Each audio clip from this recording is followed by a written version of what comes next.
you up in my mind. You look so fine, so let me be the let your mind. Ito na yung final review ko sa game console. Tignan natin siya, no? Sasabihin ko sa inyo, isa-isa.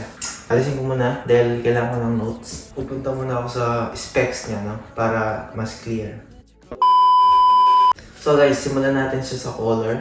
Yung color nito, transparent black, pero meron siyang available na gray and white. Tapos, yung screen niya is 3.5 inch IPS full viewing angle, octa full lamination, 640 by 480, no? Tapos yung CPU niya is H700 quad-core ARM Cortex-A53, tapos 1.5 GHz frequency. Yung GPU niya guys, dual-core G31MP2.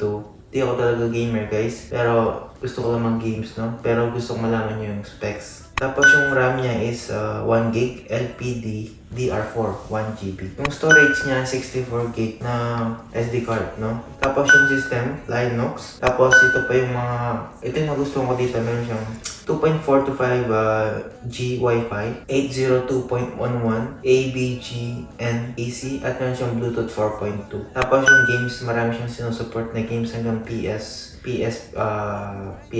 no? Tapos yung language niya, syempre English, Japanese, Korean, Spanish, and Chinese. Tapos speaker niya is high fidelity speaker. Tapos battery is lipopolymer battery, 3,300 mAh na lasting sabi 8 hours dito sa website nila. Tapos is charging niya dapat is 5 volts 1.5 amps. Support C2C charger guys. Tapos other function, meron siyang HDMI, meron siyang USB jack, meron siyang Wi-Fi, no? Meron siyang Wi-Fi. So, start na tayo. Simulan na natin guys yung sa pros muna, no? Bubuksan ko siya. Kita nyo? Yan guys, nag-on na siya. Meron siyang green light dito para malaman mo kung nag-on. Ito yung ginawa kong notes guys.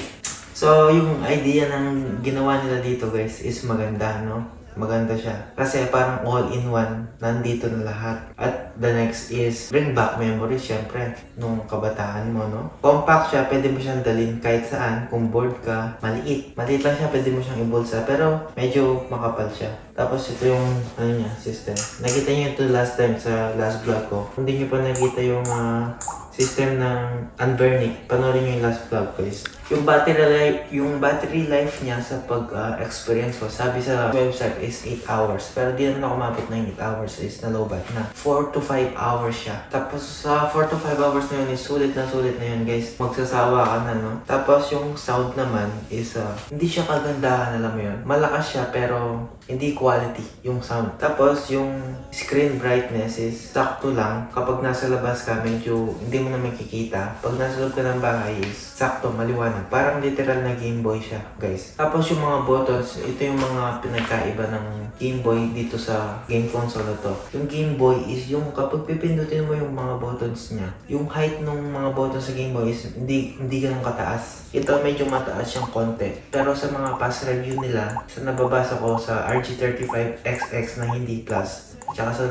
older version, yung meron silang problem sa mga button is which is mas mataas, no? Nahihirapan silang pumindot. Pero ito medyo naayos na nila. So sakto na siya, medyo comfortable na siya sa kamay, no? Sa mga pindutan, at nagre-respond na maayos yung mga buttons. Tapos is para sa ganitong system, no?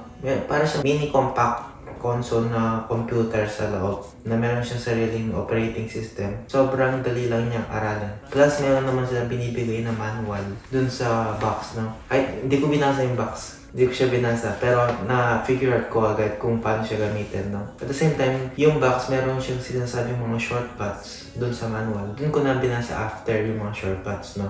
Yung sa brightness, yung volume, no? Tapos, dito tayo, reboot. Meron siyang hard restart dito sa gilid na button. So, explain ko mamaya bakit ko nagustuhan yun, no? Tapos naman, yung mga bonus na to is meron siyang HDMI. Yung mga ibang older version niya is walang HDMI kasi ito pwede mong i-connect sa TV tapos maglaro kayo ng mga kasama mo, no? Tapos meron siyang Bluetooth para mag-connect ka ng controller. Tapos meron din siyang headphone jack, yun yung gusto ko dahil kapag nakahiga ka, syempre meron ka mas magandang quality speaker yung gagamitin mo. Talagang magagamit mo siya, no? Pero meron din siyang Bluetooth na kung wireless kung gusto mo, no? Yun yung mga nagustuhan ko sa kanya. Ito lang naman yung problema dito sa console na to. Sasabihin natin yung mga cons. Ito. So, ito yung mga na-experience ko, guys, na problem dito sa game na to, console. Una, hindi siya nagbo-boot. Pag sinabi kong hindi nagbo-boot, hindi siya nagta-turn on. Kapag inopen mo, nakastay lang siya sa unburnick. Doon lang siya nakastay. Tapos wala, maghihintay ka sa wala. Doon papasok yung sinasabi ko, bakit naging pro yung reboot button, yung hard restart. Pindutin mo lang yon. Pinipindot ko siya 3 to 5 times bago siya ma-open talaga. Ganun katagal, guys. Tapos medyo mabagal pa naman yung boot niya. Yun yung problema. Tapos next tayo is charging. Sa charging naman, dapat specific yung pag-charge mo na gagamitin mong charger. Dahil na-experience ko na chinarge ko siya, hindi naman siya fast charging. Ginamit ko siya dun sa medyo mabilis kong charger na mas mataas yung amps, no? Hindi siya nag-charge. Whole night, hindi siya nag-charge. Akala ko nag-charge. Pinapakita niya nag-charge siya. Pero hindi pala siya nag-charge. So, yung nangyari dun, na-lowbat na, hindi na talaga nag-charge. Ang naisip ko, ginamit ko siyang charger, yung mismong laptop. So, nag-connect ko yung USB to Type-C na charger niya, bigay nila sa box. Doon ako nag-charge sa laptop. Doon siya nag-charge, no? Saktong 5 volts sa 1.5 amps, no? Talagang slow charging siya, guys. Very slow charging. Tapos, guys, usapan naman about sa games. Hindi lahat ng games ay compatible. Yung ibig ko sabihin dito is, yung mga games na yun is meron silang ibang gaming controller. Merong 6 na controller, merong joystick, which is wala to, no? Tulad ng mga, sa bata tayo, yung mga piso-piso, tapos ginuhulog mo, yung mga ganon-ganon. Wala siyang ganon, guys. So, kung lalaroin mo yung game na yun, hindi mo rin siya ma-operate na maayos. Pero kung meron kang controller, dun siguro. Pero wala pa akong nakikitang ganun, no, guys. Yung mga extension nila. Yun yung problema niya. Kahit thousands yung games niya, hindi nalalaro lahat, no? Pwede mo silang i-open, pero hindi mo mag-play na maayos dahil yung controller is mali. Ganito siya, no? Yung setup nito is parang sa Game Boy, no? Tapos, ito na, sa mga matataas na games na tulad ng PSP, naglalag na siya. Hindi niya naman, kinakaya niya pero naglalag siya. Marinig at makikita mo naman yun. Sa first video ko, nakita niyo is naglalag siya sa GTA pa lang, sa Vice City, no? Tapos, dahil siguro nung bata tayo, yung ergonomic design nito is maganda. Kung sabi mo ng Game Boy nung bata tayo, kasya yun sa kamay natin. Yung fit ng kamay ng pagkakalagay natin dito is kasya sa Game Boy, no? Dahil maliit, bata pa tayo na, maliit yung kamay natin. Pero ngayon medyo malagay na tayo, parang hindi na siya kasya. So pag ginawa mo siyang ganyan, nangangawit yung kamay mo. Pero ngayon sa Amazon or kahit saan man na online shopping website, meron na silang binibentang adapter na para siyang pang PlayStation. So, adapt mo yun. Tapos, meron din siyang controller doon na ando na rin yung joystick. Pwede mo siyang i-connect dito via Bluetooth, no, guys? Yun yung kaso, bibili mo pa extension, another extension na naman. And nakita ko, meron palang ganito na ibang version na may joystick agad. No, ito para siyang Game Boy style. Yun naman, gumawa sila ng parang PSP style. Ito parang Game Boy style. Tapos guys, yung pag-browse ng games. Sa sobrang daming games, guys, medyo mahirap maghanap ng games sa simula. Pero kapag nahanap mo na, pwede mo silang i-save sa favorites mo. No? Yun yung kagandahan ng pagka-setup nila doon. Kahit yung nilagay ko siya sa kasi mahirap hanapin sa una. So, sobrang dami. Talagang babasahin mo word by word, no? Tapos naman, yung memory card niya guys is hindi maganda. Siguro yun yung nagiging reason din. Dahil nandito lahat yung games 64 gig lang to. Tapos hindi siya branded na memory card. Parang in the future, bibigay siya. Parang makokorrupt siya na hindi mo alam sabihin. Parang hindi niya kinakaya yung speed, no? Yung mga ibang tao na sa YouTube nakikita ko is tinatransfer nila sa mas maganda memory card. Ako pinabayaan ko na lang na ganyan kasi ano to, pang hobby ko lang, no? Paminsan-minsan lang. So yun na yung lahat na nasa listahan ko guys. Yun na lahat yung nasa listahan ng pros and cons at saka yung specs niya.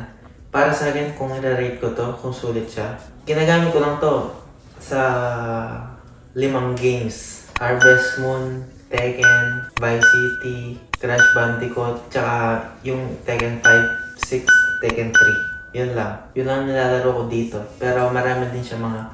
Kung gusto niyo ng Pokemon, nandito yung mga Pokemon, no? Pero di pa ako nag-adventure. Kung classic naman, meron siyang Tetris din, etc. Nandito lahat, guys. Wala lang siyang Super Mario. Yun yung pinagtataka ko, bakit wala siyang Super Mario. Pero pwede kang mag-install sa online, sa computer, kung gusto mong dagdagan pa yung games. Kaso, sa sinasabi ko nga, yung memory card, nung nilagay ko sa computer, is almost full na. Sa 64 gig na 3,000 plus games, halos puno na siya. Tapos nagsisave ko pa ng data mo, no? Para siyang ganun. So, yung para sa akin, dahil nag-enjoy naman ako sa tamang... Una, yung wala siyang joystick. Pero na-figure out ko naman, pwede nyo naman pakalaman na magpalit kayo ng control. Imbis na joystick, ilipat nyo dito sa arrows, no?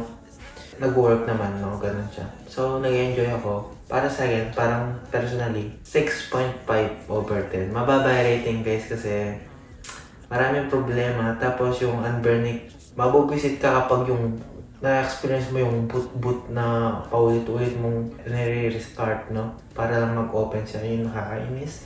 Plus yung charging, napakasela. Minsan di siya nag-charge talaga. Medyo mahirap siyang asikasuhin. Kung ano naman, kung titignan ko siya sa ibang perspective na hindi personal, bibigyan ko siya ng 5 guys. 5 over 10.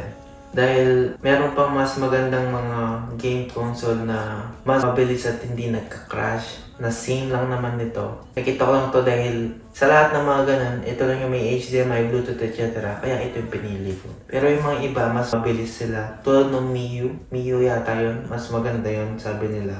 Kumpara dito. Pero ito, meron lang siyang HDMI, Bluetooth, and Wi-Fi. Yung mga yun, wala. Playable siya, pero hindi lahat ng games. At dapat gusto mo yung mga retro games. Dahil lumang-luma na yung mga games nito guys. Hanggang PSP lang.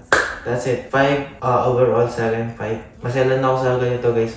Dati mahilig ako sa games. Pero ito, pinapahirapan niya ako para makapaglaro ka lang, no? Tapos sa personal naman yung idea na compact, bigyan natin ng 7 over 10, no? Yung compact na pagka-compact niya. Tapos personal naman is gusto ko siya dahil nakag-enjoy ako sa mga games na gusto ko lang laruin. 6.5 tayo doon, pero mahirap siyang hawakan. That's it. See you guys. Kung may tanong kayo, comment nyo lang. Tapos that's it. Ito na yung final video ko para sa RG35XX Plus. That's it guys. Peace. Let you go.